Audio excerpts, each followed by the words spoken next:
None being, all approved, say aye. Aye. Any opposed? Okay, the next item is the roll call. We'll turn that over to Jody.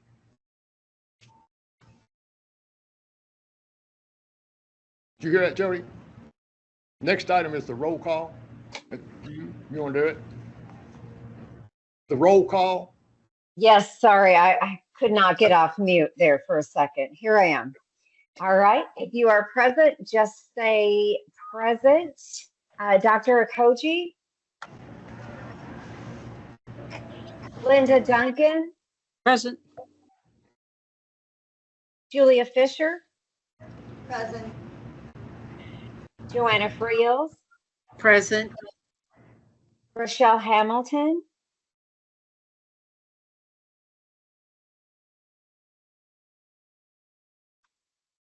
Joanna Hinton?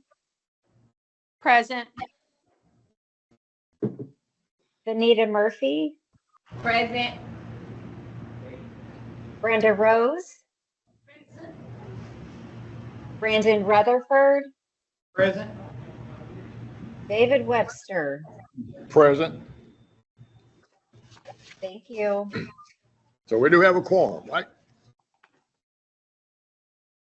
Okay, the next item that's on the agenda is to approve last meeting's minutes. And I know Jody sent all those out to us. Is there any discussion on those minutes? Okay. All in favor of approving these minutes, say aye. Aye. Any opposed? Okay. So do you all want to do the introductions since everybody went through the to the point of actually taking a roll call?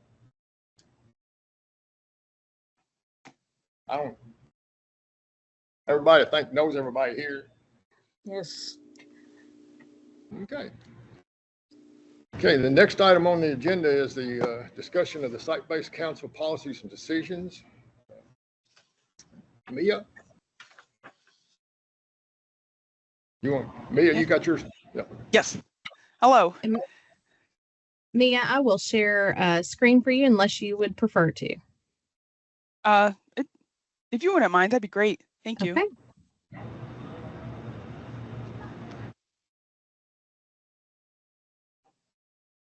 Chair Webster, I'm assuming you all have a setup there where you can view this on a larger screen? Yeah, we've got a projector putting it on the screen. Perfect. You get that little X on that recording and transcription on the screen? Oh, I see what I'm saying. There you go. All right. There you go, Mia. Can you see that all right? Yep, we're good. Okay. So, hi friends, my name is Mia Morales. I am the SBDM consultant here at the Kentucky Department of Education.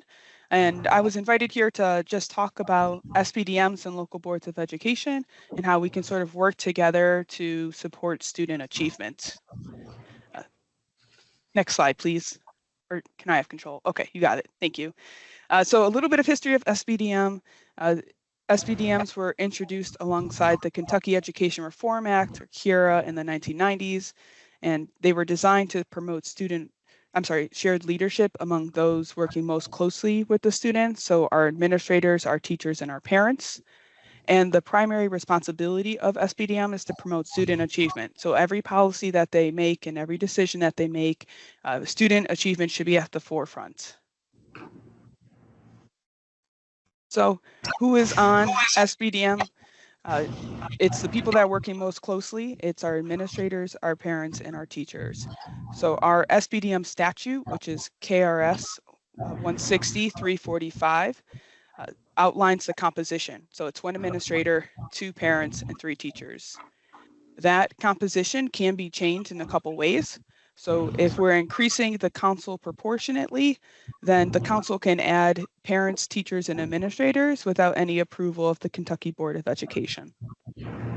If the council wants to add classified staff members, or voting classified staff members or voting student members, or increase the council disproportionately, then an application needs to be filed with the Kentucky Department of Education, and it's going to require approval by the Kentucky Board of Education.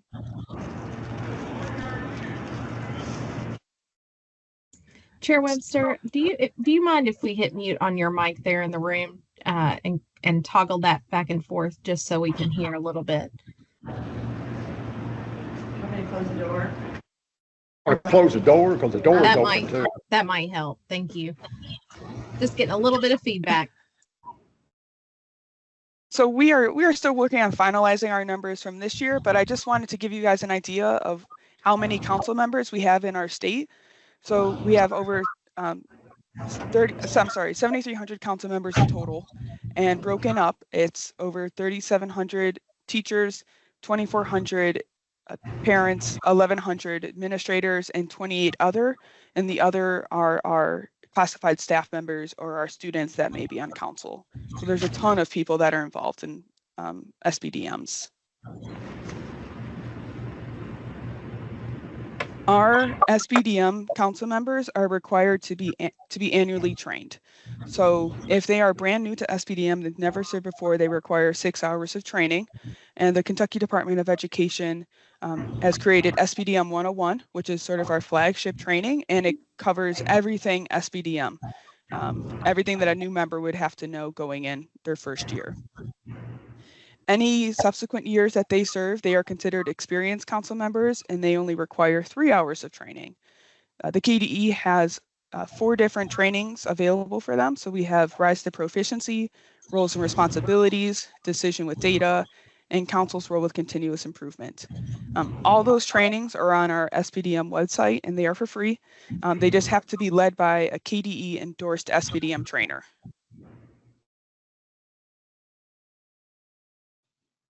In addition to the trainings that the KDE creates, some of our districts or our schools or even organizations can create trainings for SBDMs. So alternative training modules can be submitted to the Kentucky Department of Education for approval to use to train council members. So we have a organization, Kentucky Association of School Councils, KASC, and they every year submit a handful of trainings that are reviewed and approved and then used to train council members. So it's not just the KDE leading these trainings. We also have we have organizations and partnerships throughout the state. So I talked a little bit about school councils, and now I want to shift to talk about school boards in relation to school councils. So the SBDM statute requires school boards to create policies regarding SBDMs. So the first one requires local boards to adopt a policy to implement school-based decision-making councils. It will include a description of the district's policy and how they have to be amended to allow staff members to be involved in the decision-making process as they work to meet the educational goals outlined in statute. The policy may also include a requirement that councils make an annual report describing the school's progress to meet the educational goals outlined in statute and established by the board.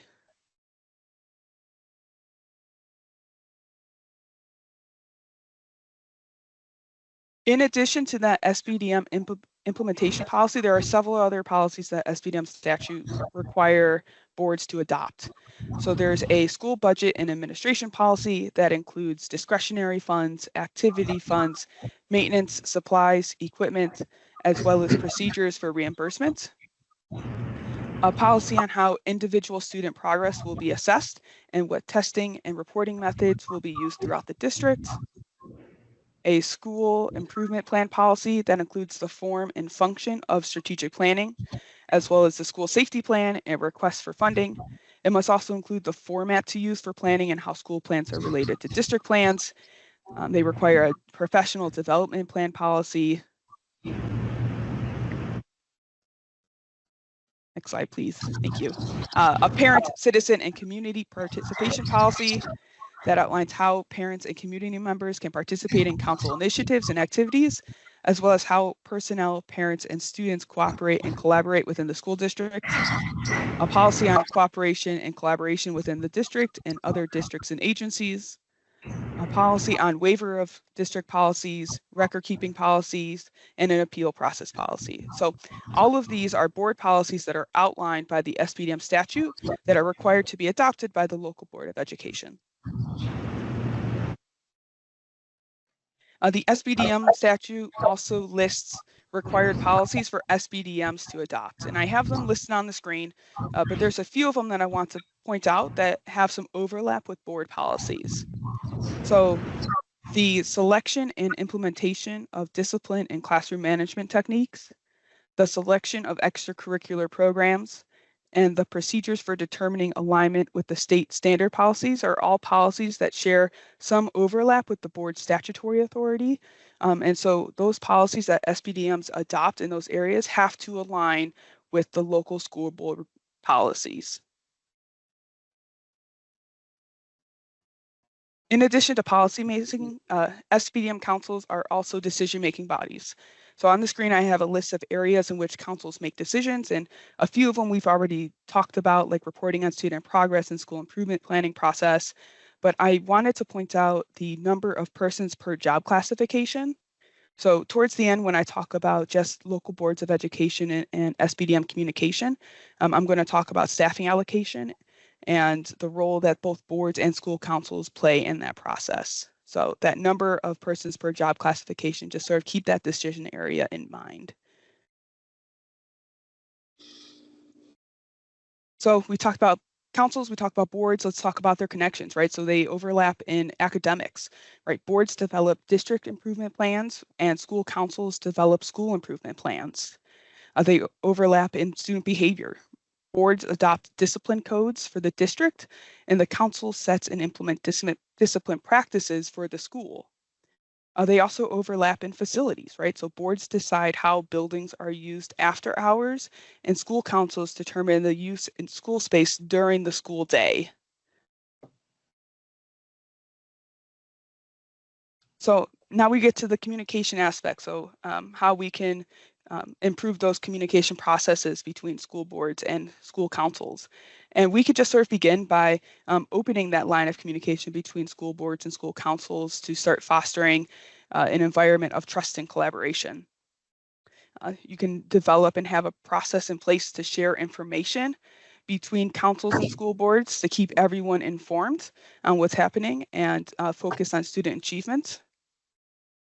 And then finally, providing resources adequate to meet the needs of schools referenced in the regulation 702 KAR 3246.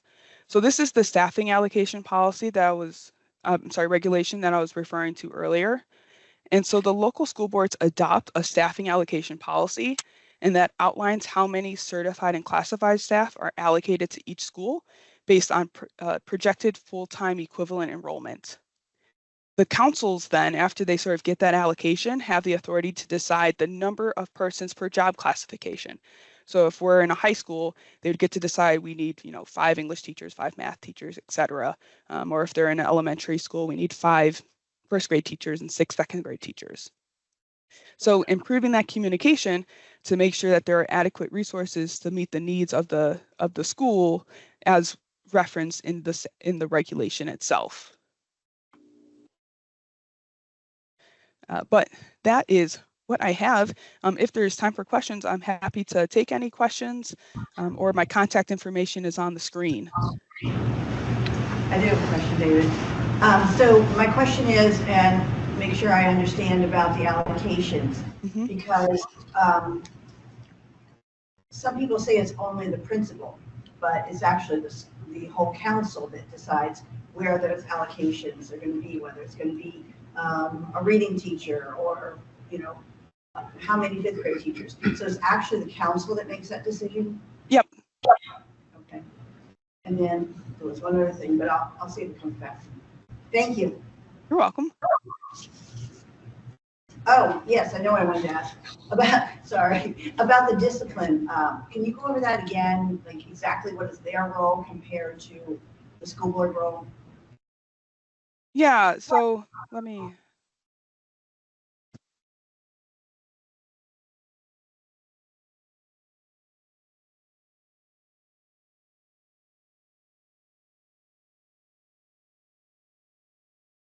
Yeah, it's that slide. So the school board is going to adopt a discipline code for the district, right? The councils, however, are going to implement specific discipline practices for the school. it is, I think this is where the communication is really going to come in handy to make sure that everyone's sort of on the same page as what the expectation is. But because the board does adopt the discipline code, but the council does have also the authority in statute to implement discipline practices. On the discipline factor, most schools sets a discipline matrix, and sometimes it follows what the school board policy has, but sometimes it doesn't follow those policies. But when they do the overlap, it's good. But when they're outside of that, how does the school board work to make sure that those matrix are followed the way they're supposed to be, so it doesn't come back to go against what the school board policy discipline code is? So I would first make sure that, you know, the school council is aware that that's what the district's discipline matrix is. And just start with that conversation from there and see if there's any needs that need to be addressed that they see in the school that isn't addressed in the district code, and just have a communication and dialogue and see if there can be some sort of resolution. But the district, the board, does adopt that discipline code.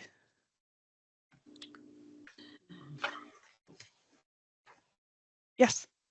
Oh, my understanding is that the school discipline code cannot be harsher than the district discipline code on consequences.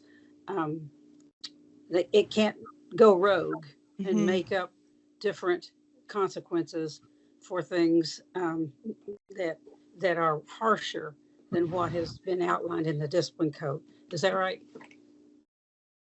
So when it starts to have some conflict like that, I'm going to at that point have to defer you to like the local attorney, the board attorney, to talk about how to sort of address that conflict between the school's policy and the district's policy. I just know one time we were reined in, our SPDM council made a policy on attendance that was more stringent than the district policy on tardies or number, when excessive tardies and excessive absences. So then we had to the SPDM council had to back up and pull back in within what the district interpretation of that was. But yes, that probably would be a question for the attorney.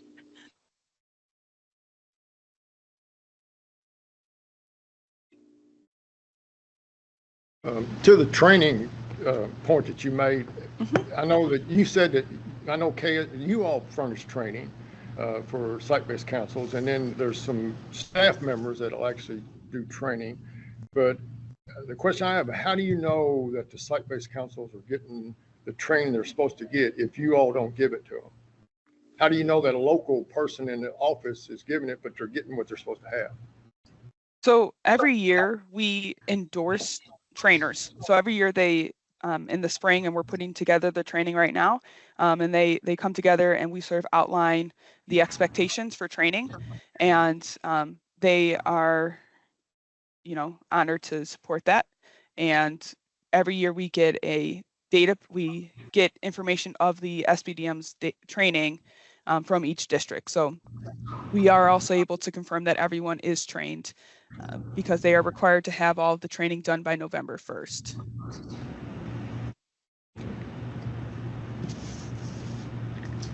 We meet with our councils, or our site-based councils, every year. We have for about the last 10 years. We have each school, we sit down and meet with them, and we get updates of what's going on in their school. And always the main topic is staff, or the staffing formula. We need more staff, but when we question the money allocations that we give them and ask why they spend it on certain programs, we find out real fast it's not our place to question that. And I've always had an issue with, we give them a pot of money, an allocation, and they can use it for whatever they want to use it for, especially for curriculum. And they find this program for $350,000 and they buy it. They use it 1 year and they find out it's not what they wanted. $350,000 thrown out the door. And we have, the board is the one that somebody come back and said, well, y'all gave them the money. We're the ones held accountable for that money, even because we gave it to them. But we don't have anything to say about how they spend it. Is there anything that can be, any kind of governance be done about that, about allocations like that? So for curriculum specifically, curriculum is selected by the superintendent after consultation with the council and other stakeholders. So, and that was, I think that was a recent legislative change, but curriculum itself is selected by the superintendent. As far as this, and it's not, this isn't really a staffing question, right? Like this is just specifically about curriculum, or is?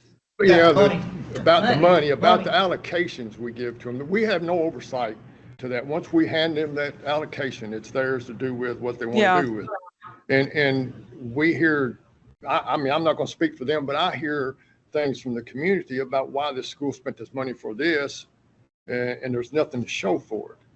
And they know that we're the main budget is our main issue with the school system, all schools and all boards are that way. But yet we have not a thing to say about what the site-based council spends.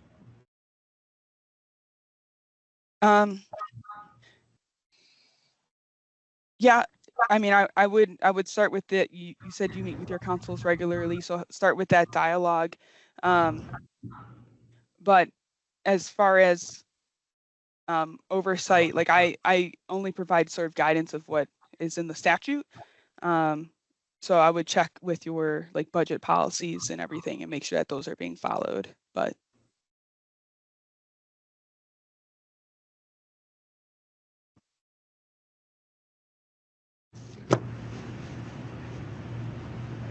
anyone else? Okay. Thank you a lot, Maya. of course. I'm sorry. Oh. I'm intrigued. I'm going to turn it a little bit different way. The SPDM 101 that you do, we have 2 new board members on my board, which is causing some growing pains. So it makes me sort of acutely aware right now. We all are required to do certain trainings, but there's not a specific, to my knowledge, there's not a specific, these are the things that you shall do as a board member.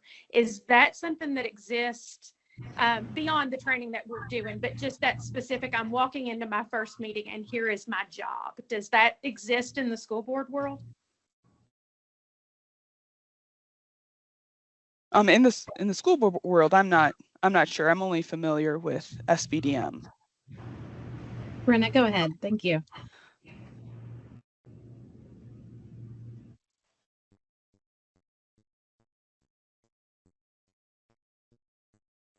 Your mic's muted.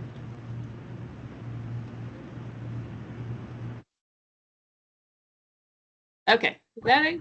Sorry. I don't know why I couldn't get it off. It wouldn't click. I was just going to say, Joanna, there is a track at Winter, and then again at this conference, it's just for new board members. If they want to sign up for those classes, it's just all new board member classes. Like I think one of them is like board meeting 101 and how to be a board member and all that kind of stuff. But they're noted in the program with a little train, because it's like the new board member training. So if you want to tell them that. All right, thanks. I was really just sort of thinking about something that, these people have been on the job now for 2 board meetings in our piece. And so, and I came on the board in between, I wasn't elected, appointed the first go around. And so it just seems like maybe that there would be some benefit to board members to having something like that. If we're doing it with site-based councils, then why couldn't there be something developed that puts information in a board member's hands when they're beginning instead of having to wait for the next training? Just an idea that Yeah.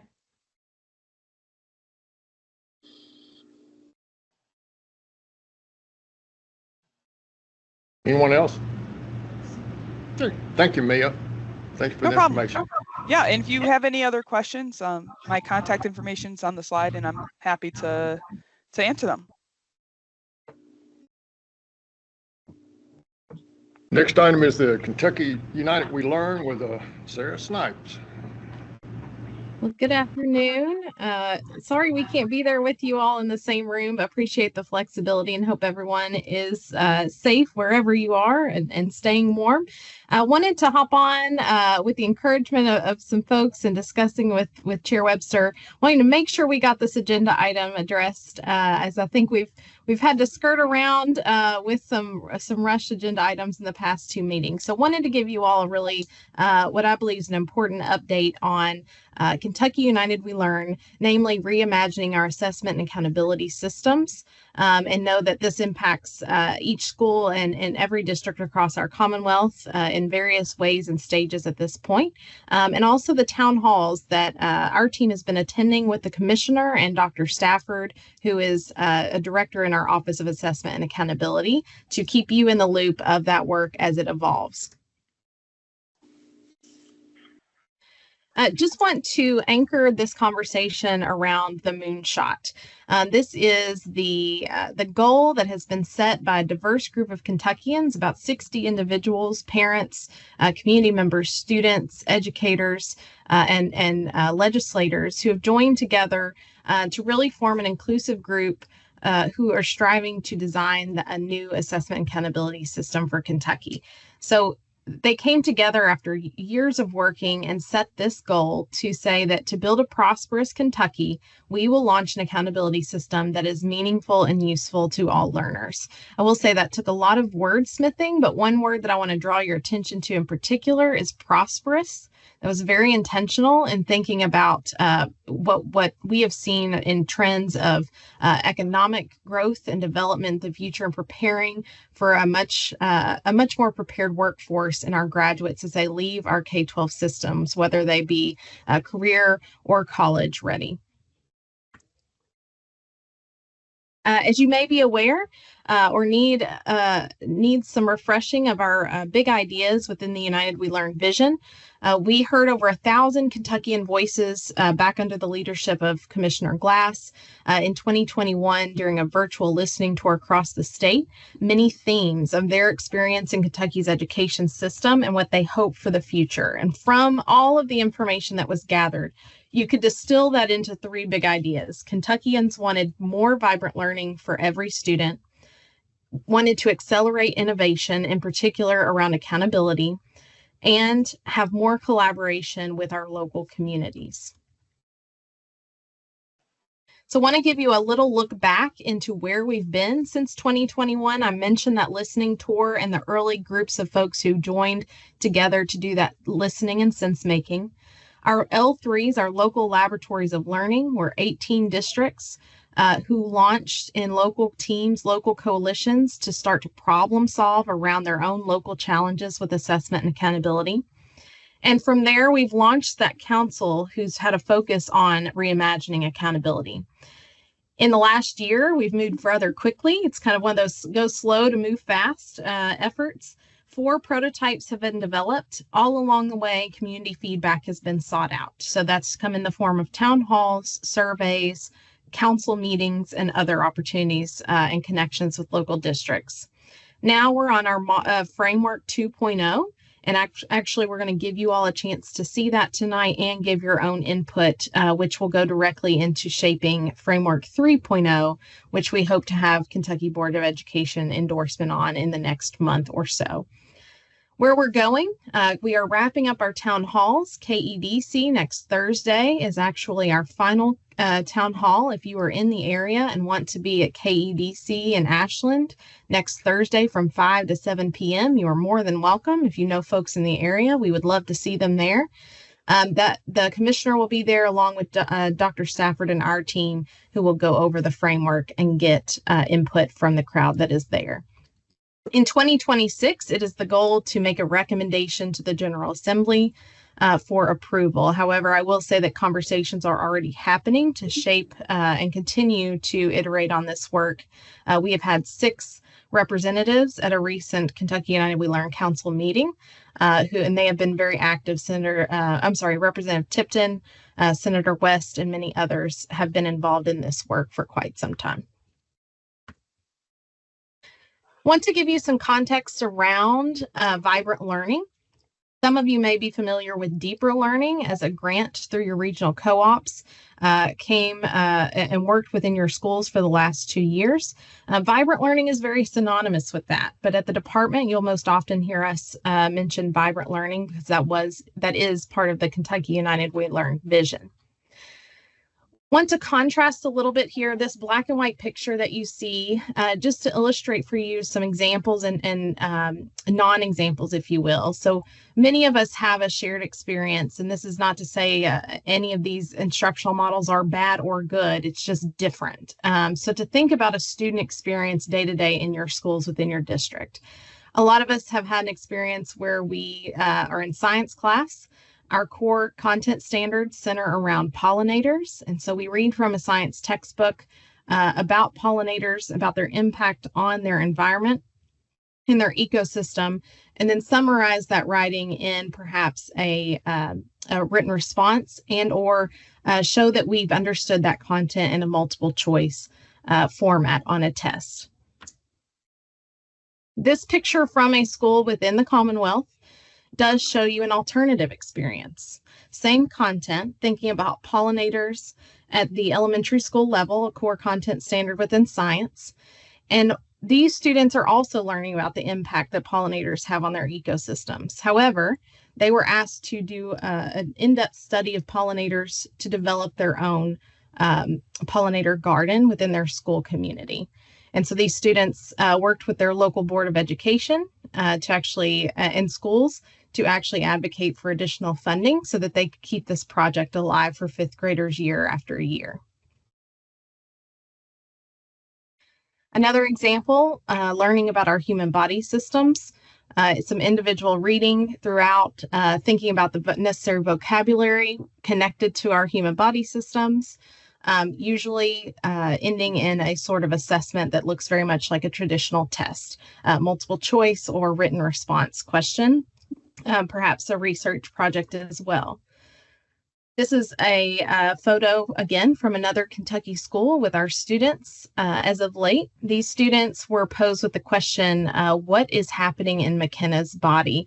So they're investigating a student of their age, having heard symptoms that she's experiencing, and they are actually coming up with hypotheses and investigations of their own with their knowledge of body systems to determine what is the likely cause of McKenna's symptoms.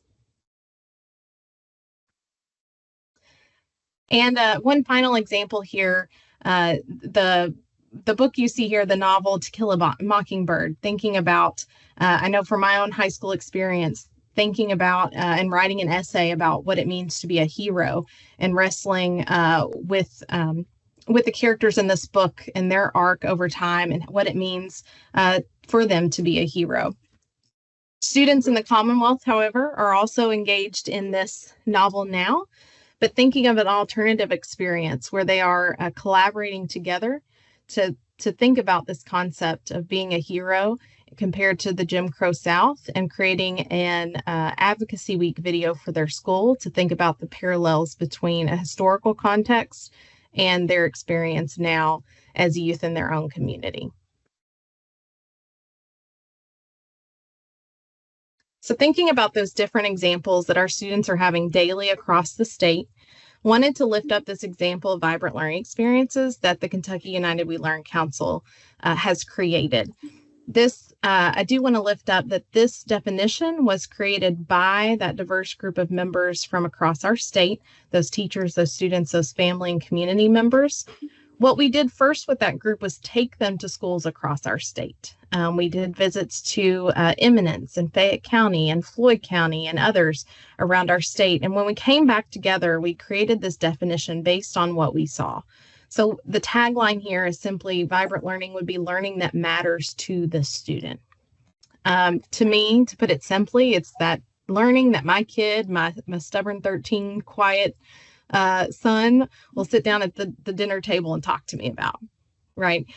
We all get that shrug and I don't know, I did nothing today at school, but it's when they really open up and get excited with that joy of what they've learned and done in those hours they spent at school. So you see here a few things that stand out in this definition, again, that these parents, teachers, their own witnessing of this kind of learning throughout our state. It is relevant. It is real world. Students can see and connect to how this will help them in their future and help them in their communities even now.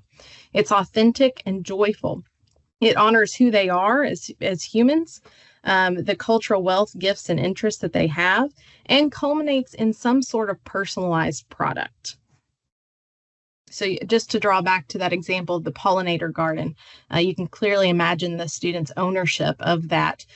We hear all the time of students in 3rd grade already excited about 5th grade because they know they get to build the pollinator garden that year.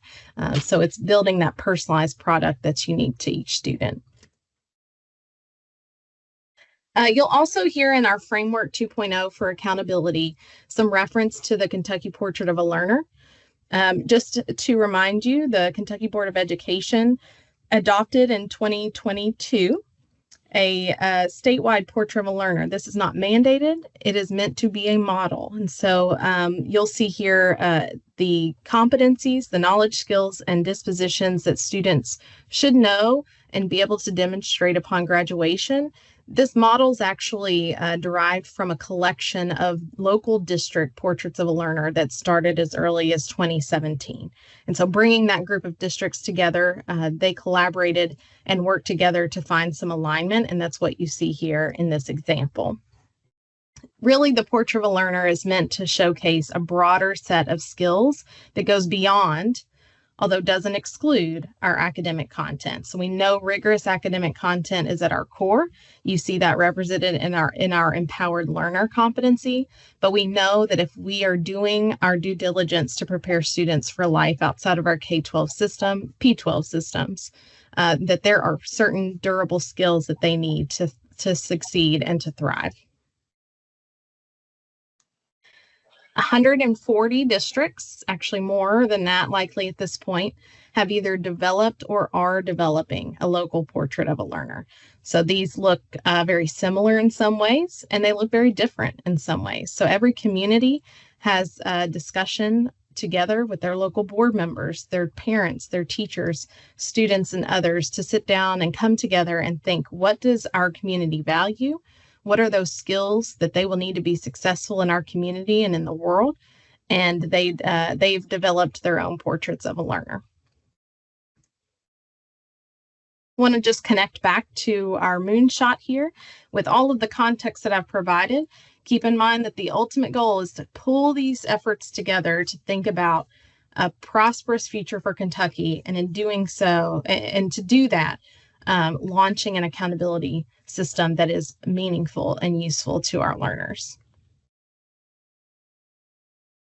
You'll also hear me mention local accountability.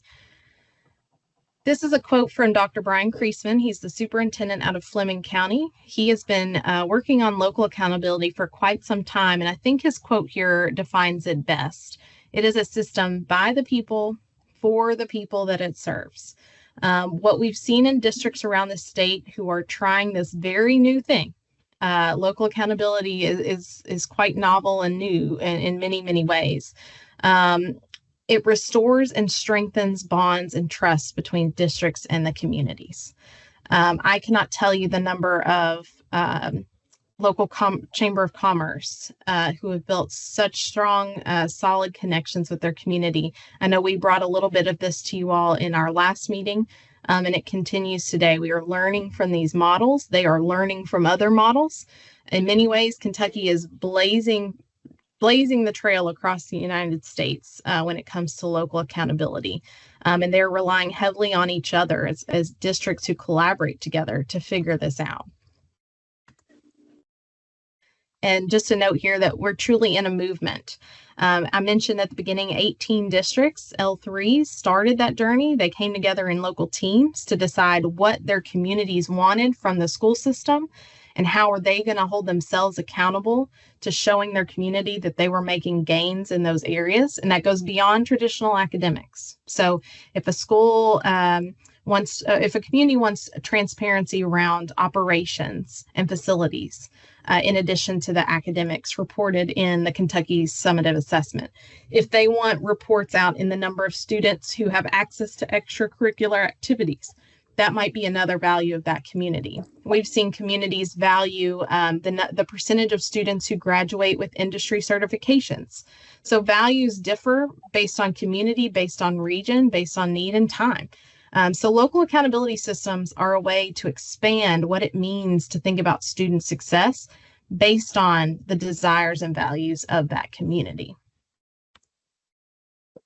I wanted to show you an example from one district. This is Greenup County in northeastern Kentucky. This is a dashboard that is always being refined and reiterated based on community feedback. But what you can see here is Superintendent Tracy Moracey and her community have created together. This is not their local board in isolation. This is not her leadership team in isolation.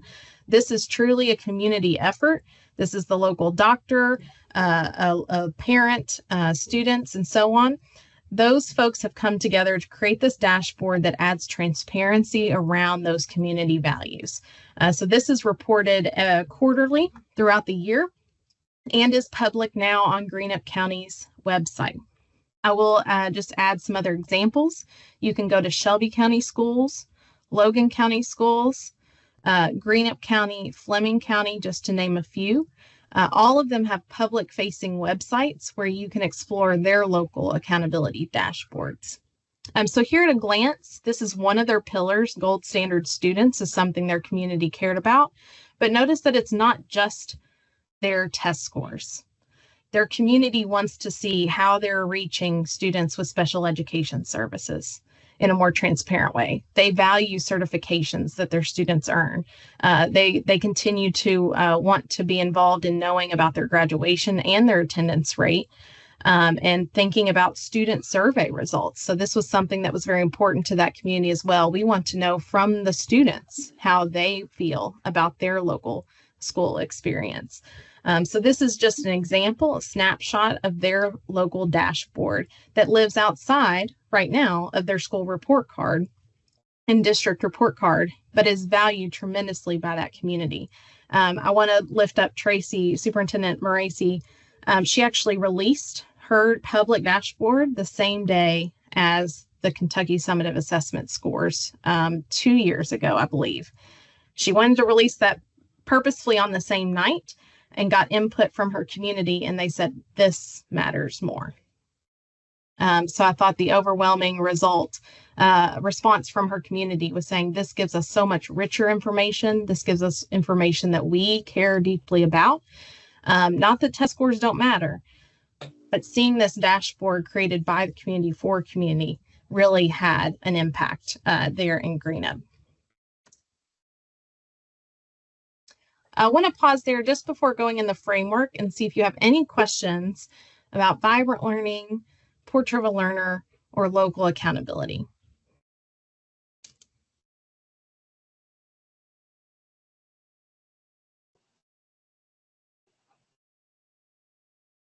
For teachers to, maybe hang on to a little bit before they start implementing and thinking some ideas on their own, some support for them? I caught just the tail end of that. I'm so sorry. Could you repeat?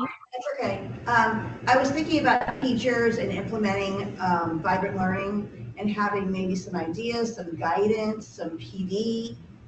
Is any of that in the works? Absolutely. So our team has brought on 4 regional innovation specialists. They are, and we can make sure that you have their names and email addresses. Their entire job is to be on the ground. They are in your regions already. They come do any sort of professional learning around vibrant learning that you so desire. They've helped at the teacher level, the school administrator level, the district leadership level. And they even work with our site-based KASC, as Mia mentioned. They've partnered with other organizations to help support their trainings as well. We have partnered in the past. Jody actually led a partnership with PBL Works, who is a nationally recognized and research-based partner in project-based learning. That partnership has ended with ESSER funds. However, we took a lot of that knowledge in our own experience and continue to provide any supports that are needed. And we also recognize that teachers have a lot on their plates. This is a big lift to create a pollinator garden overnight for your fifth graders. And so we are very mindful of that as former educators ourselves, and to think about what are the simple shifts teachers can make that add a little bit more vibrancy to that experience in the day-to-day. Not every day can be a pollinator garden, right? How do we build in practices that create that authenticity? We are, even this morning, our team was brainstorming ways to make NTI more vibrant. So creating a resource perhaps that can live online to inspire some at-home project ideas for students and for teachers. But I will make sure you get those contacts, and we customize any sort of support that you might need for vibrant learning. Going to stay, or will it go away at some point? Will it stay or go away? Yes. You know, in a lot of ways, I don't think it's ever gone away. If I recall my first through third grade experience, we're actually getting back to what I loved most about school. I've been in a room with some veteran teachers who have been in literal tears saying, this is why I started teaching. If I'm being quite honest, I think this is a big key to our chronic absenteeism and teacher retention issues. Creating a place where students are excited about learning that day. It's not a perfect solution, we know, but one thing you'll see in this framework is that it has a place for vibrant learning to be in accountability. So I think that's a little bit of a safeguard for us there as well. I was wondering, and I know I did not phrase my question correctly, but I was wondering about these specialists. Will that job continue? Oh, absolutely. I'm sorry. Yes. So they are currently grant funded with the same money that federal competitive grant for state assessment that is funding this work to reimagine assessment accountability with the Cole Council. That does have a 2-year funding limit. However, we have seen tremendous impact and will actually be advocating for some sustained funding within the department. But regardless of those particular positions, that is what our team exists for as well here at the department. So Jody has a wealth of knowledge on project-based learning. We have a lot of capacity within the Division of Innovation in particular to support in anything that you might need. Linda? Well, you're calling it vibrant learning, but it actually really is project-based learning that we're familiar with. So is there a difference that we should be aware of? I think like many things in education, we have 10, 15, 20 names for very similar things. If you look, depending on the resource, our former partners, as I mentioned, PBL Works would have a very specific definition for project-based learning. We also include, thinking of systems like defenses of learning, right? Thinking about the ways that students demonstrate their knowledge differently can be assessment that actually students learn from. So thinking about that in from a much bigger angle, but I think you're right. A lot of times when we look at vibrant learning examples, you're going to see that is a solid example of project-based learning.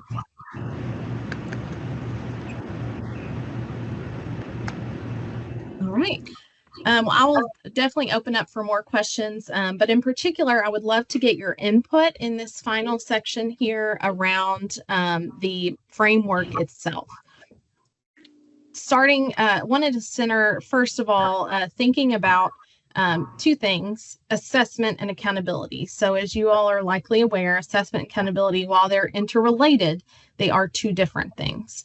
So assessments, think of those tests, the Kentucky Summative Assessment, those tests that may be given in the classroom for reading and math, and other core subject areas, while accountability are those indicators that measure school and district success. Also thinking about accountability as two parts of a whole. So we have our federal and state bucket, and we have our local system.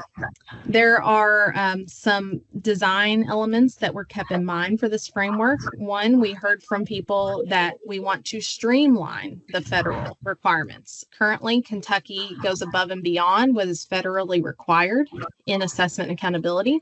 So the goal here is to streamline the federal requirements.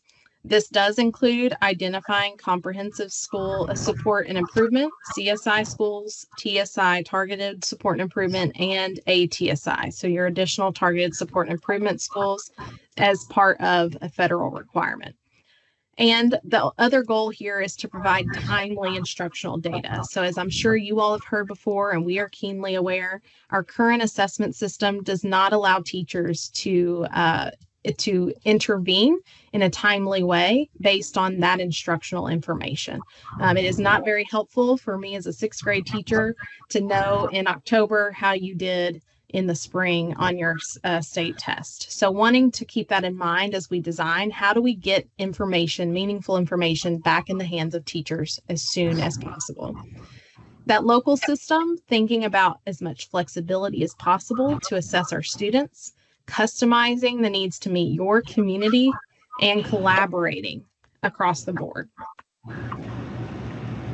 This visual shows you what our current system prioritizes and what we hope this new system shifts towards. So moving from standardization more to a focus on that vibrant learning. How do we meet students where they are and give them agency to demonstrate their learning in a greater variety of ways beyond a standardized written assessment, solely a standardized written assessment. Moving away from comparison. So we all know, I'm sure you all live this life very well as board members, the newspaper reports that rank and sort our districts based on their annual performance. We have heard from stakeholders all across from different groups. They want to shift away from that comparison and competition and move towards collaboration. So how do we break down those walls of sorting and ranking and partner districts together who can support each other, problem solve together, and encourage each other as they work with their communities? The state would support networks of peer districts. So think about districts with like resources, like demographics would be partnered together to work and collaborate and learn. And this would also be a framework that has no color ratings. So we've surveyed, and the general consensus was to do away with color ratings in a new system. Encouraging local innovation in the place of state control. So giving more autonomy back to our districts and the communities to engage in that local accountability design.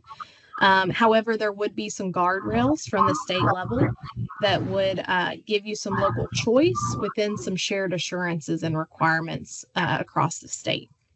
And then lastly, moving from compliance more to a space, this kind of goes hand in hand with collaboration, where schools give each other peer feedback and have an external evaluator ever so often come in, not necessarily for punitive reasons, but more to give those recommendations on how to grow and continuously improve those systems, and also lift up quality examples from around the state to inspire others. Want to already lift up a difference that you'd see in Framework 3.0, a new iteration of this that we hope to see within the month. We heard some feedback from the town halls that this image can be a little confusing. So this is already going to be changed to 2 parts instead of 3. There's going to be a federal half and a local half. On the right side, you'll see these are the federal requirements. So these cannot go away. They are federally required, but we do have some choice as a state on what fills the different buckets of each requirement. So based on everything we've heard from our conversations around the state, we would continue to give reading and math as required in the federal requirements. That would be used to identify those CSI, TSI, ATSI schools, but would not be used for that ranking and sorting of performance based on color. We heard 93%, I believe, of survey respondents want to go to individual student growth rather than change. So that would be a part of your formula for accountability would be, where did you get that student? Where did you take that student in that year's time? Transition readiness and graduation rate would remain the same. We've heard that that is continually valued by our districts and our schools. English language progress would continue to be a part of that formula. We heard from input that climate and safety survey is very valued in the current system and would remain in that formula as a way to get student voice. And one change that was made originally, if you look at one of the earlier versions of our framework, it was suggested that science assessment would actually be part of that formula. It is federally required to be assessed and reported. It is not federally required to be in the accountability formula. And so that is what you would see reflected here. Students would take a science assessment that is created by the state. It would be reported. It would not be included in the federal accountability formula.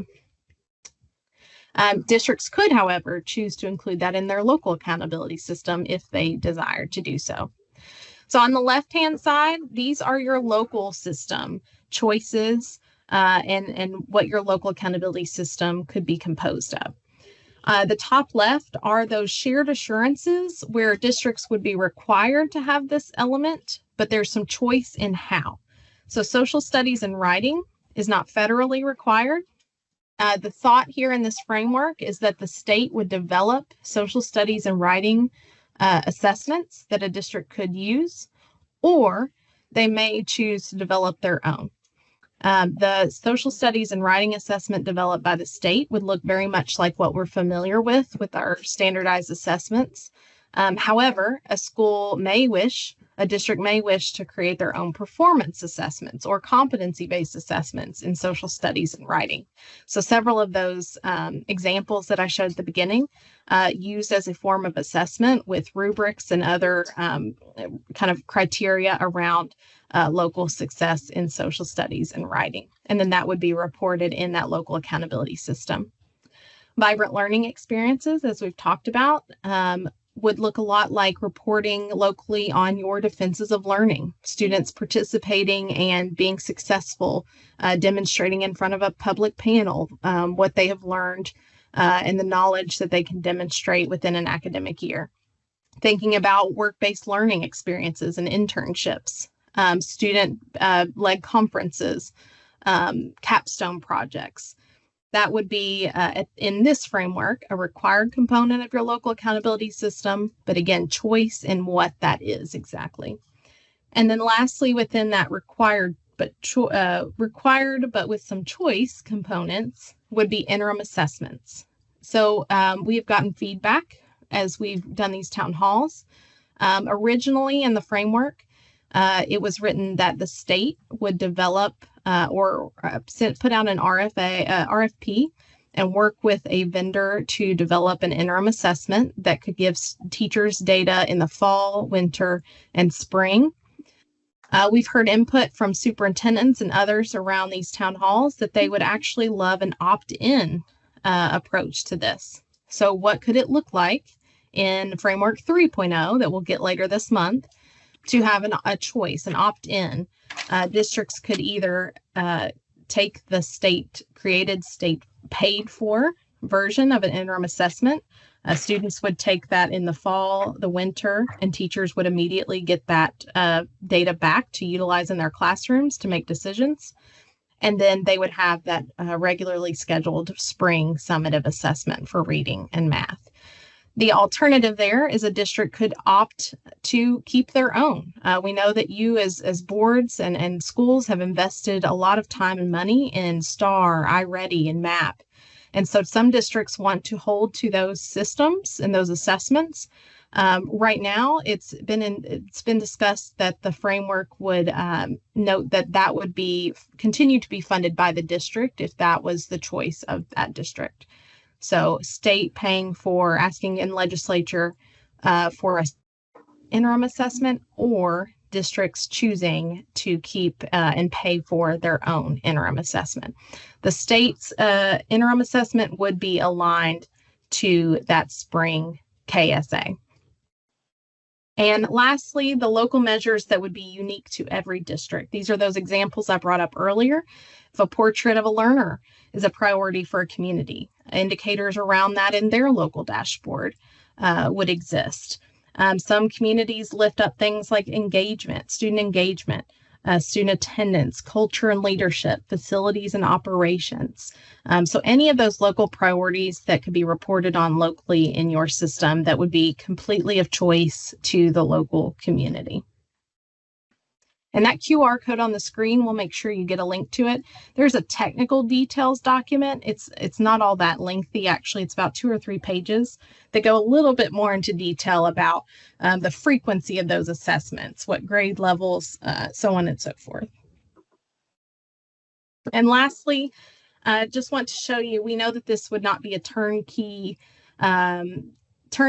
system that we could just put out there into the world and expect districts to excel in tomorrow. Districts are involved in local accountability, but not everyone is for various reasons. And so thinking about this in phases, I mentioned we're hoping to put a framework in front of a system in front of the legislature in 2026. So thinking about a pilot phase where districts who wanted to join in and kind of move ahead to share lessons learned about local accountability. Then perhaps in a second year, moving to an expansion phase where we build out some regional communities of practice for districts to work together on this local accountability work.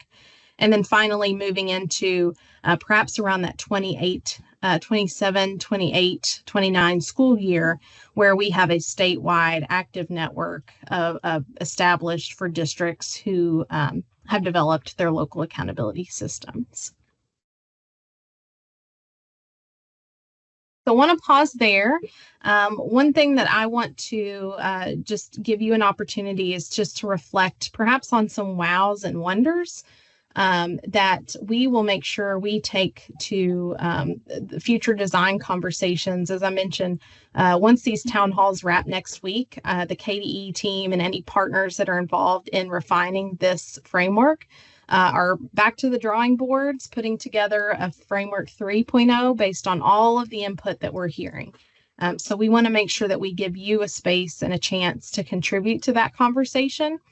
We won't necessarily name Linda Duncan as any one particular board member giving us this input, but just want to share that feedback. Any wows, anything that impresses you about this system and design, any wonders, anything that causes you to have additional questions or perhaps concerns.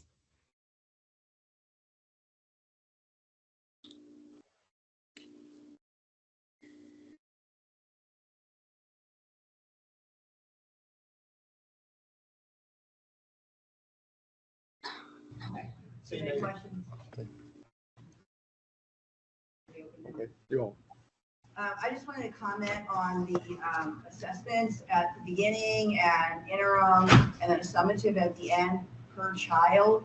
I just think that is so important to have that personalized learning and look at where that child is and focus on that child and their growth. I think that's always been a piece that's been missing from assessments. So I just really like that. That's a wow for me. Yes, Linda. I was wondering, have we made great progress in being able to track individual growth in a way that is meaningful? And when we say we want to see a child grow from this point to this point and within a year, have we developed measures for us to track this so that it's not overwhelming? Because I mean, we are talking about individual students, we're talking about, you know, huge numbers here, but do we feel like we're developing a system that can actually do that, track that growth? So I'll preface by saying that the framework is truly in framework form, right? So dealing with RFPs and vendors who could certainly take on a lot of that data lift as well as KDE's personnel. But I think the interim assessments are a big piece of that. As schools now work with their MAP, their iReady, you get that 3 that 3-part update throughout the year, right, on tracking that student progress. So you get a really great snapshot. And what I love about these interim assessments is it really helps families. As a parent myself of a student taking these interim assessments now, I get a really good snapshot at the beginning of the year and can track that progress myself as a parent. So I imagine a world where this becomes part of that larger accountability piece. Not to say, now I want to clarify that fall and that winter interim assessment would not be included in accountability.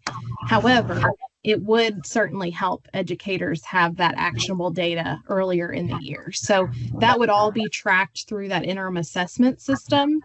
And then, of course, the summative could then be compared at that school district level and even with families to say, here was that initial assessment. We know it's aligned to the Kentucky summative assessment if it's the state version for sure, and be able to see that student growth. And then in your accountability score, that formula, you would see that reflected.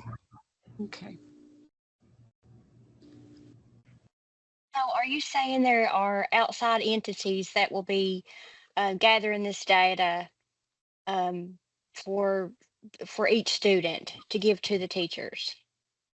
So it would be an RFP process. They would have to bid and put out, KDE would put out a list of requirements of which we are looking for some design parameters of this system, and then it would go out for bid. We do not have a partner in mind. We do not have anyone that we've solicited that to, but KDE would set the parameters, and then a vendor would be able to bid in to be able to provide those services. Okay, that's awesome, because I think what I got from what Linda was saying was we don't want to bog our teachers down more. Absolutely, absolutely. So a district that would want to maintain their current MAP assessment, for example, it would still be within that system, but you would receive that state KSA end of year data separate from your local interim system. So the one different. Okay, go ahead.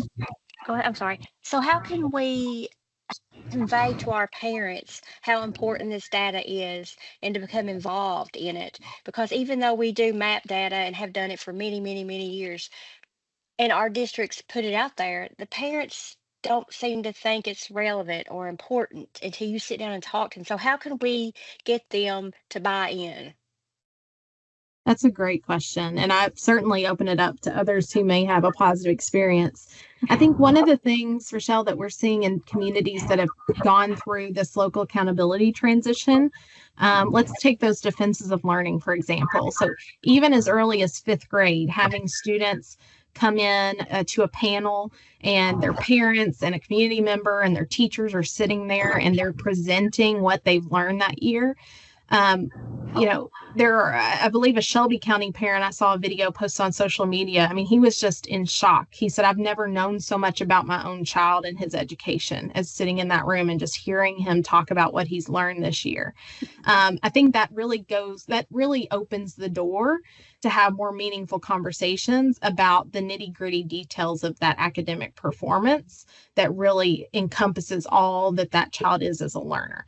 I think that's just one way I've seen a lot of districts kind of personalize that approach, welcoming those families into a broader picture of their student being successful, and then being able to have meaningful conversations about their academic testing scores, whether it be in that MAP or iReady. Also thinking about something the commissioner has mentioned several times in these town halls, wanting to possibly work with a vendor to say that these interim assessments would provide kind of a core around Kentucky's academic standards for that grade level, but also having just outside of that core, the flexibility to have grade level equivalency for that student. So a lot of parents want to know, hey, I have a 2nd grader, but they're actually reading at a 1st grade level, or they're reading at a 4th grade level. And so adding that element of communication and transparency around where that student is and how they're performing, the commissioner has said that he feels that would be an important component to consider when we put that out for a bid. I think that is crucial. I tutor kids after school and during the summer, and these parents, the kids are getting A's and B's on the report card, but 2 to 3 grade levels below where they are. And it's giving the parents a false sense of what they are performing at, and it's giving the kids that same false sense of where they're at. Absolutely. So that does sound like we'll definitely make note of that input, that grade level equivalency might be a way to address that here as well. Any other, I see Brian's joined us.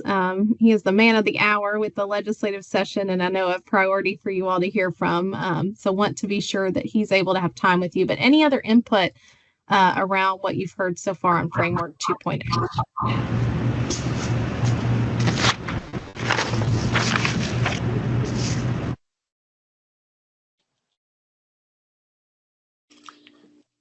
Yes, ma'am.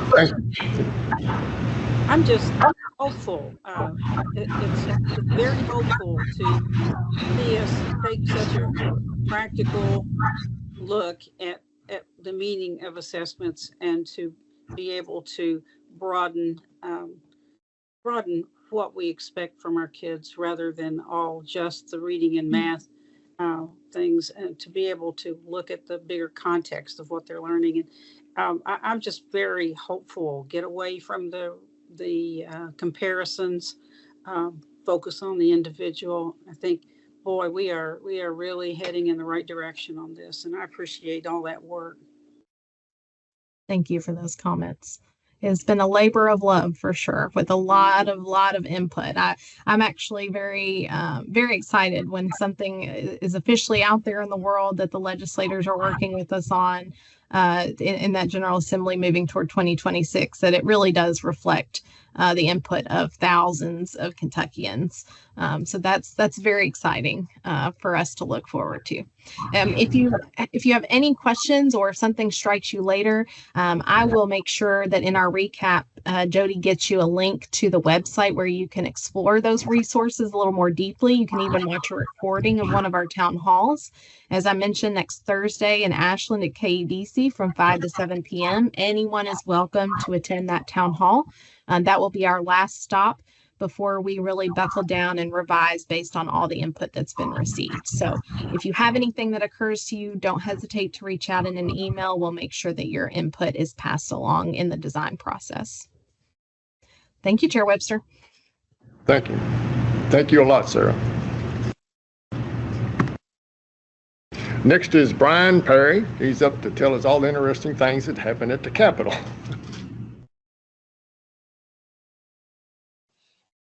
Well, good evening. We'll run through this and I'll be kind of happy to take some questions.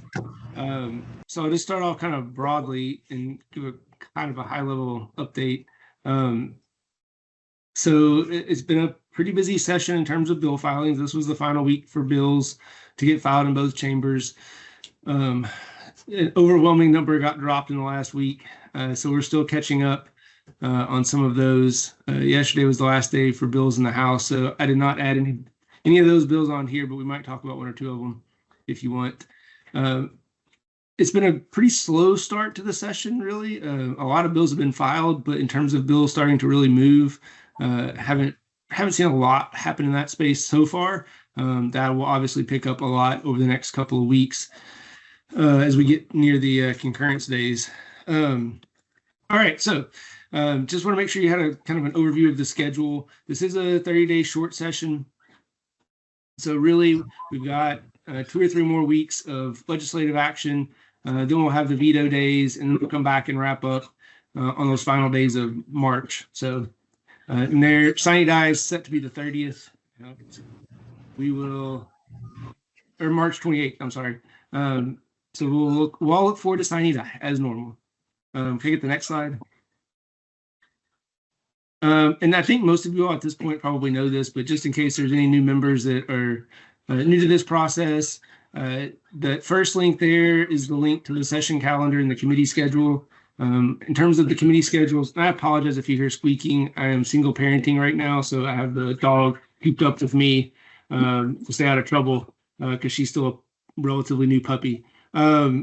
So in terms of following the committees, for us in the education world, obviously the education committees, which we'll talk about here in a minute, and then the A&R committees, even though this isn't a budget session, I suspect that we will see some things happen in appropriations and revenue this year that could impact our world, including one bill that I'm really happy to talk about, which Senator Higdon has filed for us related to teacher scholarships. So go back one more, sorry. There you go. And then in terms of watching, for those of you that don't spend your days in the annex like I do, KET streams almost all of the committees. Anything that is not on KET gets bumped over to the LRC site, but every single committee should be streamed on one of those two. And then I didn't realize this because it's just so ingrained to me at this point, but there's a daily calendar available on the main page. If you just click on, I want to say it's maybe daily calendar. I forgot what the name of the link is, but it'll show you the list of action for the day, the bills or resolutions and other things that are happening within the certain committees. So it's a really helpful link. I didn't realize people didn't know that one as much until someone asked me about it the other day. And so I will add that to this in the future. And then at the very bottom is the link to where all the bills get filed or get posted. And so you can follow along there. It's not the most user-friendly site, but that's where you'll find all the drafts of the current bills, the committee subs, and floor amendments. I will say almost every bill moving so far has had a committee sub attached to it. So just be prepared if you're trying to follow along. It can get complicated, especially late in the session. Next slide. Okay, so the big change coming into the session was the House splitting the Education Committee into two committees. So we now have the Primary and Secondary Education Committee, which is mostly where our bills are going to land, I think. That's chaired by Representative Scott Lewis. We do have 3 Representative Lewises now, Chris, Scott, and Derek.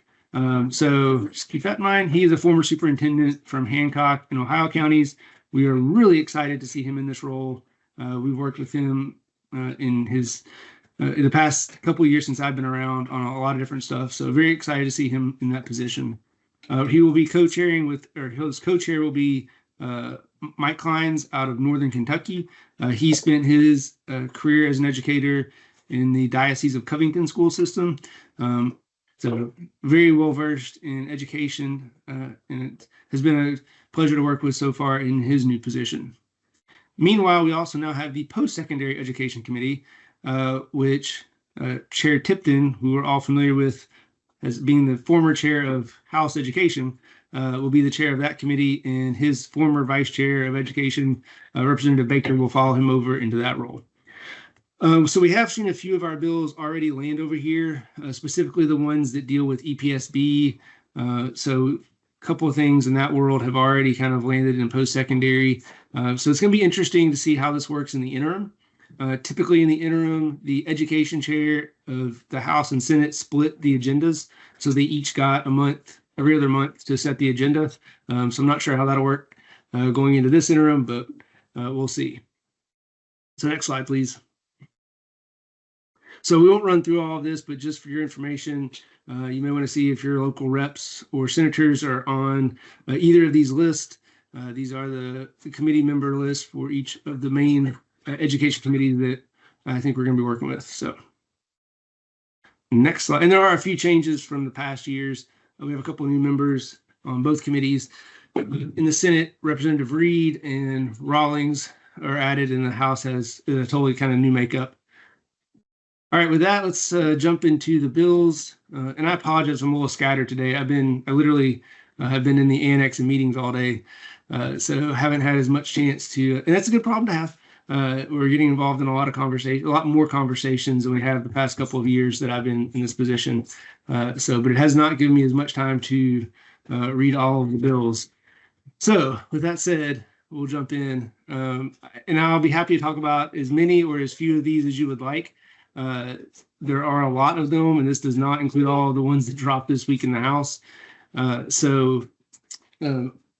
I'm not surprised to see, and just as a reminder, the lower the bill number, typically the higher the priority for the chamber. So I'm not surprised to see an AI bill drop. There's been a lot of conversation about AI generally. Senator Thomas introduced sort of an omnibus AI bill last session. It didn't move, but kind of sparked some conversation. We saw that flow into the interim. And then SREB released their AI recommendations or guidelines this fall, I guess, this summer, this fall. And so not surprised to see it drop. I'm not sure where it'll go, but it does include sort of a broad view of how AI could be used in different spaces, including education. SB 5 is a School Improvement Innovation Act. There's been a lot of talk for, I'd say, a year and a half now about so-called schools of innovation in other states. We've had districts of innovation, not kind of the same thing. We haven't had a lot of chance to talk about this, but I know in the past when I've asked about schools of innovation, I think they include a lot of the flexibilities that districts already have or can have through waivers through the board. So it'll be interesting to see kind of what the thoughts are on this one from inside the department. But I suspect it'll be that it includes a lot of things that districts can already do through various waiver processes with the board.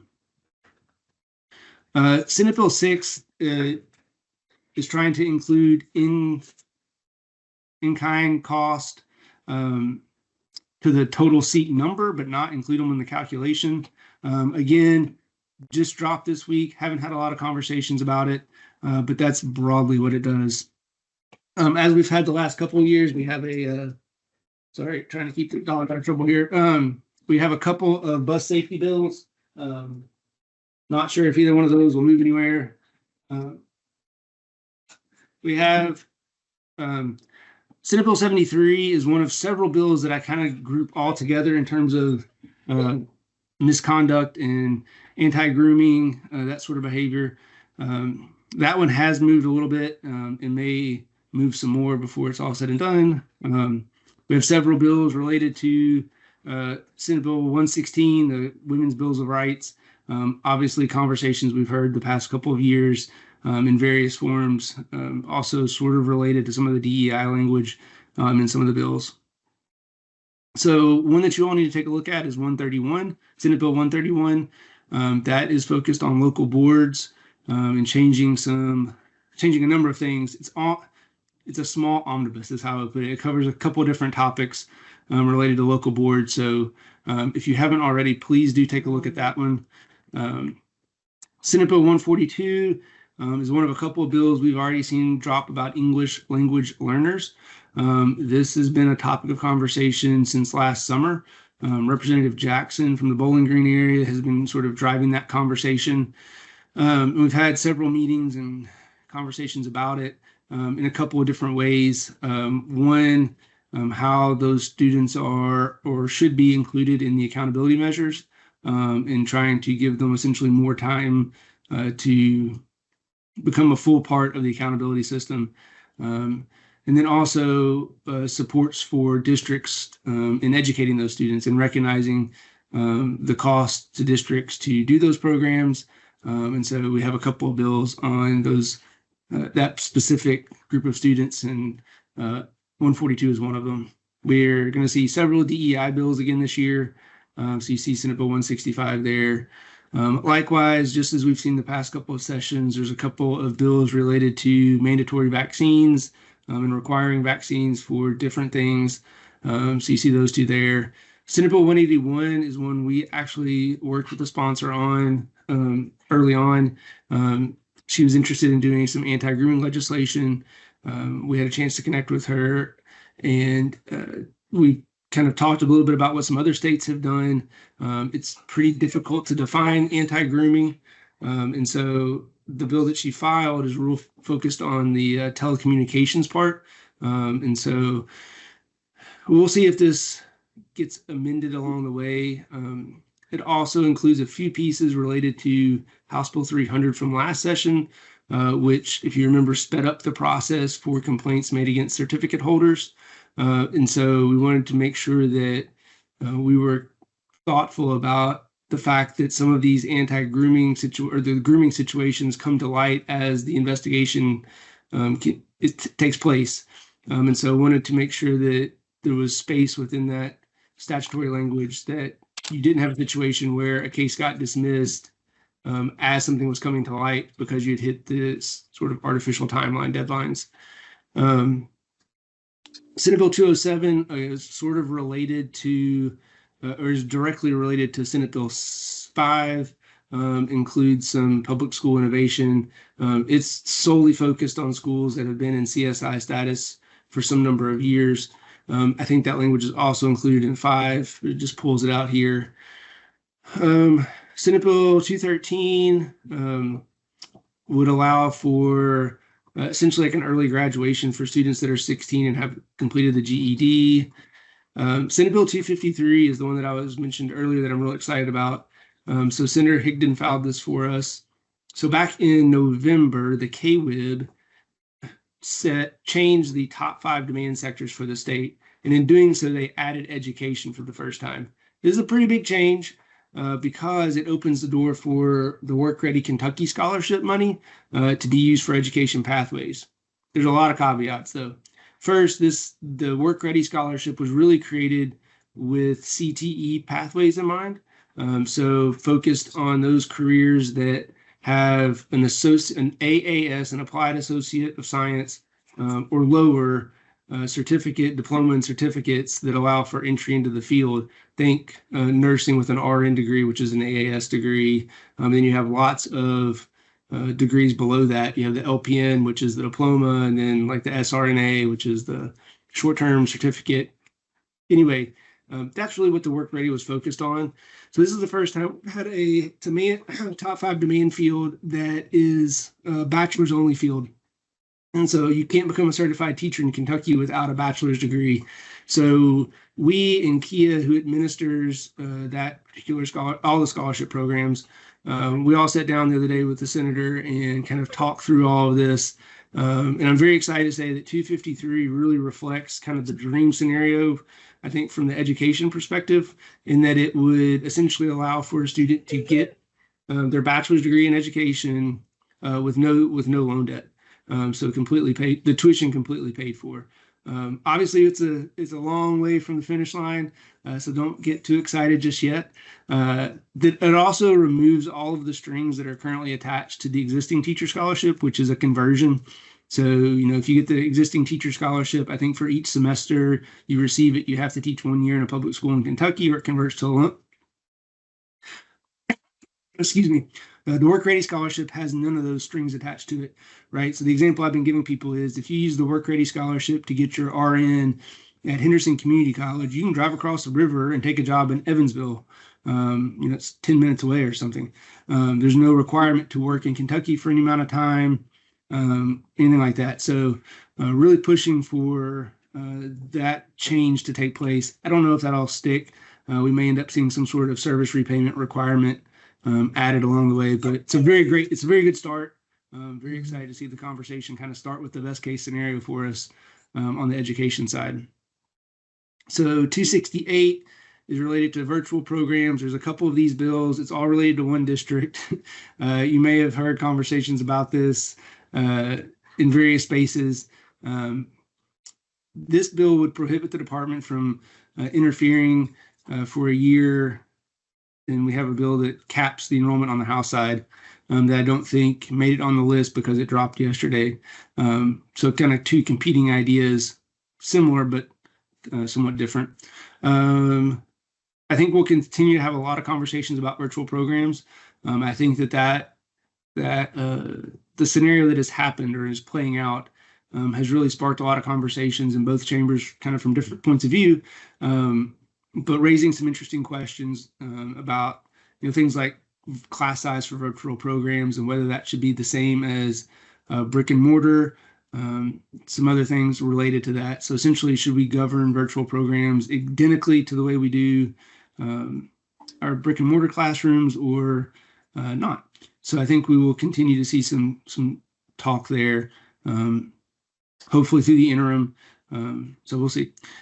Next slide. And that's all the Senate bills. As always, we have 38 senators. We have 100 House members. So we always have a lot more House bills to talk about. I also didn't put every single bill that's related to education on here. I tried to highlight ones that may move or that I thought you all would be interested in. But there's a lot more. I think we have probably 200 on our bill chart at this point, or somewhere close to that. Anyway, next slide.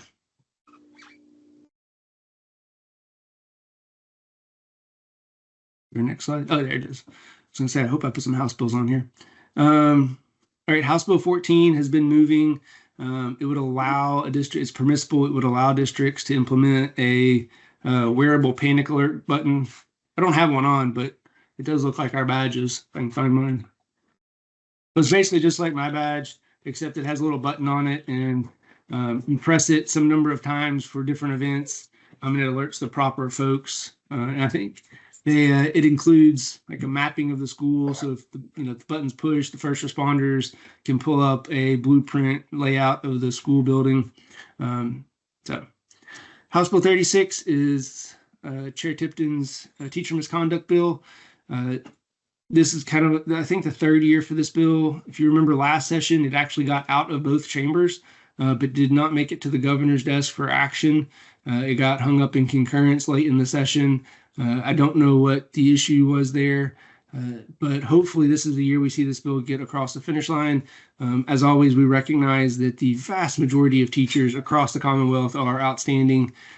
This is just trying to close some loopholes that allow for a person to really transfer between districts without ever being held accountable.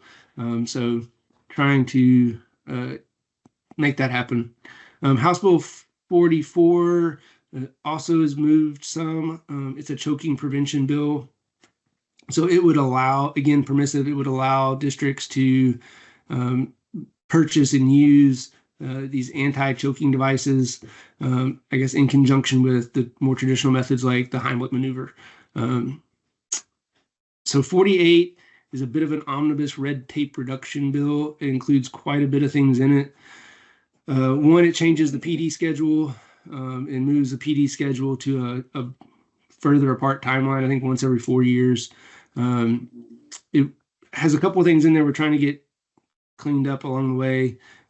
Initially, it would have gotten rid of the C-SIP and C-DIPs. Those are very helpful for districts because they also include a lot of things that are required at the federal level. So we were a little concerned that getting rid of those would cause more red tape, ironically. There was a committee sub for this bill, but again, that moved this week, and I haven't had a lot of chance to talk to folks about kind of our thoughts on the newer language. Sorry. House Bill 132 is a home hospital instruction bill. It's a repeat from last year. We have two different school district bills from Chair Tipton. 162 is the first. It would allow for voters to essentially carve themselves out of some districts and create new independent districts. That's a big topic, so I'm not really sure. We haven't really talked about this during the interim, so I'd be a little surprised to see that one move. 169 is another repeat bill from last session, the partisan school board elections.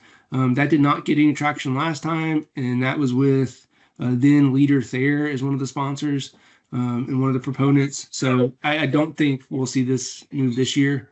So 156 is one of now two bills we've had related to high quality instructional resources. High quality instructional resources and or the State Textbook Commission. Since I did this, House Bill 8 dropped. It was filed by Chair Petrie. Different language would implement a different process, but essentially related to the same topics. And this is in part because the State Textbook Commission statutory language is pretty outdated. And we saw the Legislative Investigation and Oversight Committee release a report last year that said as much, and really just said we either need to amend the language to reflect the modern reality, or we need to have KDE go back to doing this sort of antiquated model that's in the statute. So we're working, as usual, having conversations with folks on kind of what this could or should look like. From our standpoint, I think it would be more pointing to green rated resources, and then having those housed in a depository that would allow for transparency. So for families, parents, community members to see the curricula and know what is in it, but then also to be kind of encouraging districts to use these high quality resources. 190 moved earlier this week. It was a mandate. It's now permissive. It would allow for districts to push students a little more into advanced educational opportunities. 193 is the dual credit scholarship bill. And I say the dual credit scholarship bill because I think that this bill has been filed every year I've been in Frankfurt. So we have two different pots of money for high school students to use for dual credit. We have the work ready, we have the dual credit scholarship and the work ready Kentucky dual credit scholarship.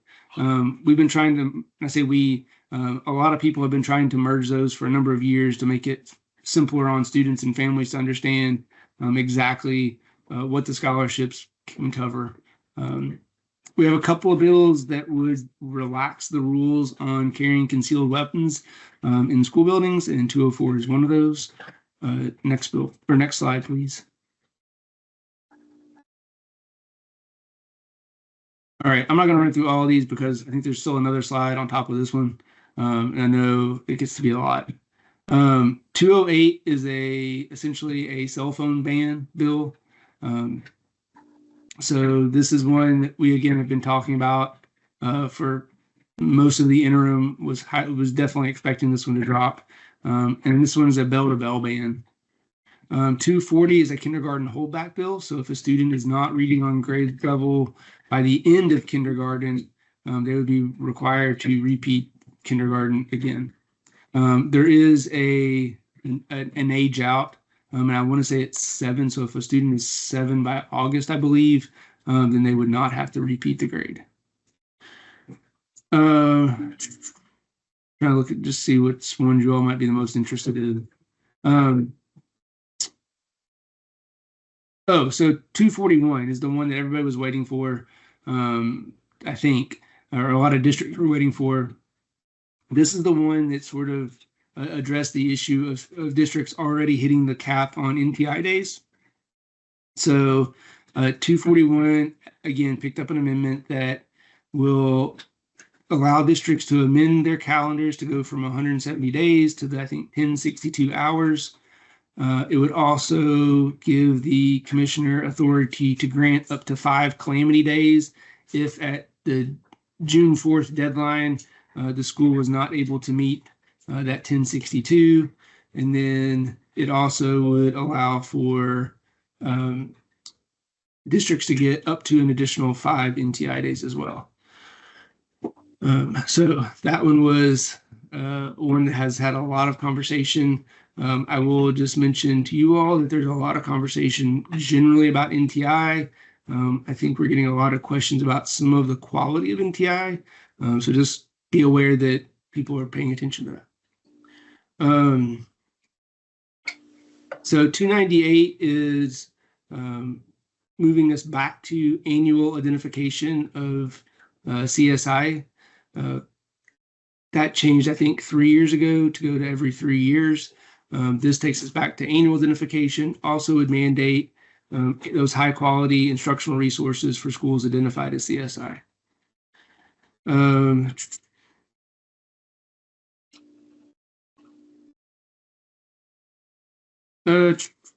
Yeah, let's go to the next slide.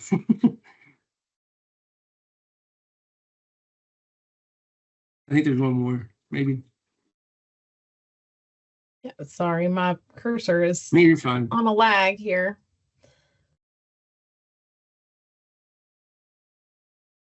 Try this. Yeah, Did that there do we it? go. Okay, Yep. great. So one related to you all is there at the very top, 433. It would require that boards consult with the Center for School Safety when constructing and renovating buildings. This sort of, to some degree, flies in the face of House Bill 698 from a couple of sessions ago.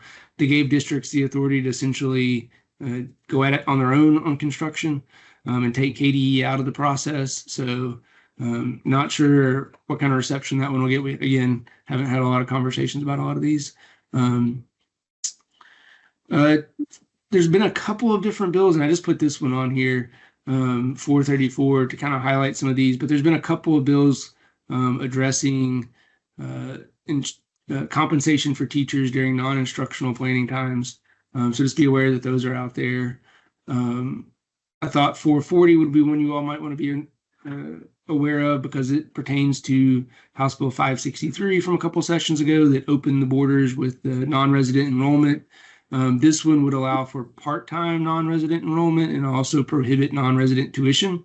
I think that was a little bit of controversy around the tuition aspect. I believe the department kind of came out on the side of districts could not charge tuition, but we do have districts that do that. So I just want to make you all aware of that one. 441 would ease the restrictions on reemploying retired teachers. There's another bill related to English language learners. I believe 494 provides a little bit of a bump for the factor in seat for ELL students.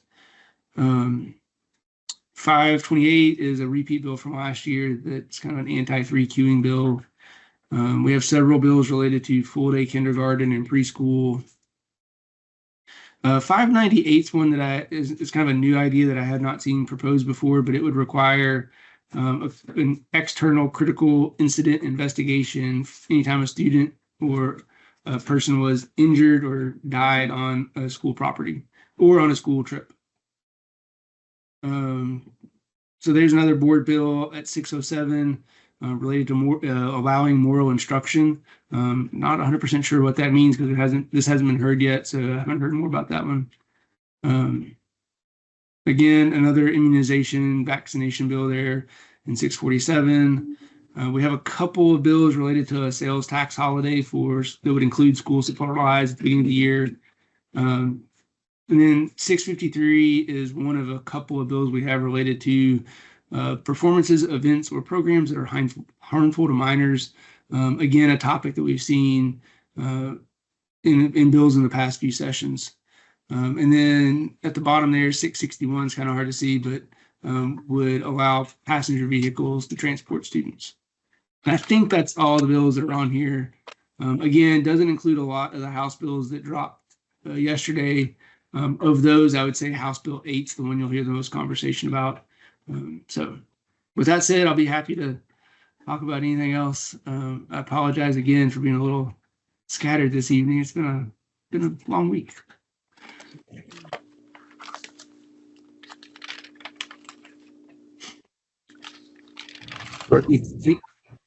Any questions?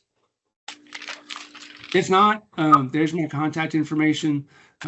Please do feel free to reach out if you have any questions that come up during the session, or if you just can't figure out where a bill is in the process that you're interested in. I'm always happy to give you an update on what's happened along the way. Things will start to move quite quickly over the next 2-3 weeks. So, yeah, go ahead. I just have a question about, you didn't mention DEI in terms of K through 12 education. Is there something that has been introduced that there is one that has been introduced. Again, haven't talked much at all about that one, and so I think we'll see a couple of versions get introduced. And I think much like we saw last year in the post-secondary bill, if you remember, it was a high priority bill for the Senate, and then when it got to the House, they made quite a few changes, and they never could quite agree on what direction they were going in. So it's a little unclear. I think we'll see something get passed. It's unclear what exactly it will be, whether it's just a blanket prohibition or something more nuanced. Okay, very I good. I definitely think we'll see that crop up. If not next week, certainly the week after. I think those bills will start to move. So it shouldn't be long before we start to hear more about those conversations and get a better idea of what's truly under consideration. So, but I don't think it was a high priority bill for either chamber. Very good.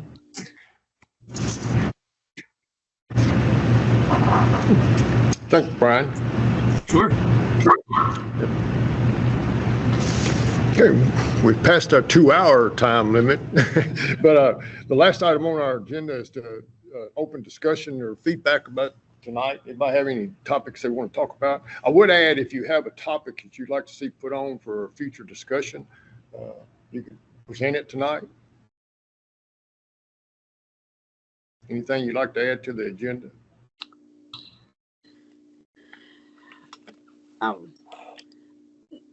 David? Yeah. I do think that we need to hear how districts are handling cell phones.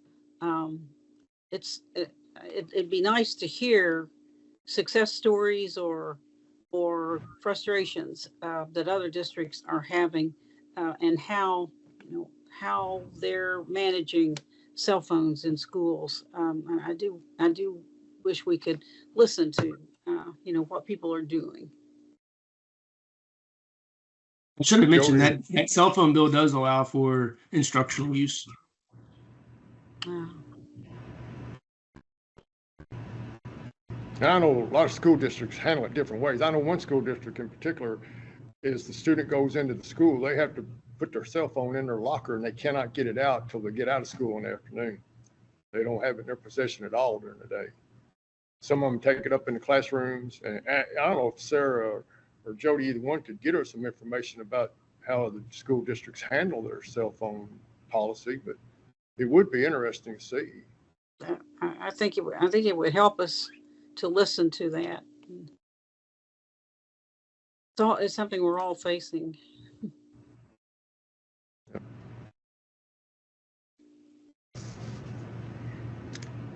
Anybody else? Very informative. Yes, it was. It wasn't very informative, as they said, but I appreciate all of you all being here with us, giving us the information we have. I would like to take just a moment, and I know most of you have heard already that Larry Dotson passed away. He was one of our committee members. He was one of our school board members. Oh, no.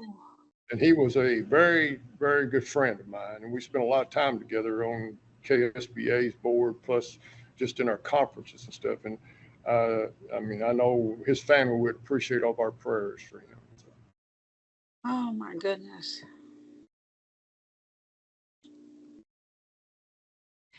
Chair Webster, if I could, I just mention in reading the obituary that Larry's family put, it was very obvious his love for his local school board and his passion for this group and the work that he did locally. So that really came through and hit the memory of him and his publications. And he would show up to these meetings, and you could always say, somebody asked a question, what about unfunded mandates? What about unfunded mandates? That was his number one topic, unfunded mandates. It was. He was worried about that. Oh, I'm shocked.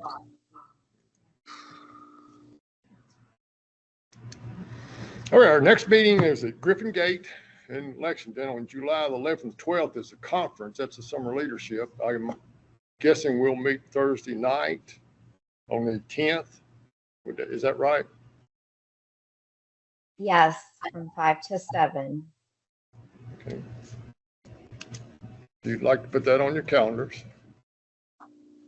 And Brenna, I believe we will continue to work with KSBA to follow up on membership. Jody and I have been working to make sure that we have representation across the judicial districts and work with you all in partnership to recruit. Okay.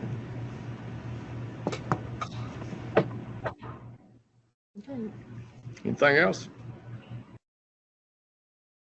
Jody, we would really like some special cookies next time.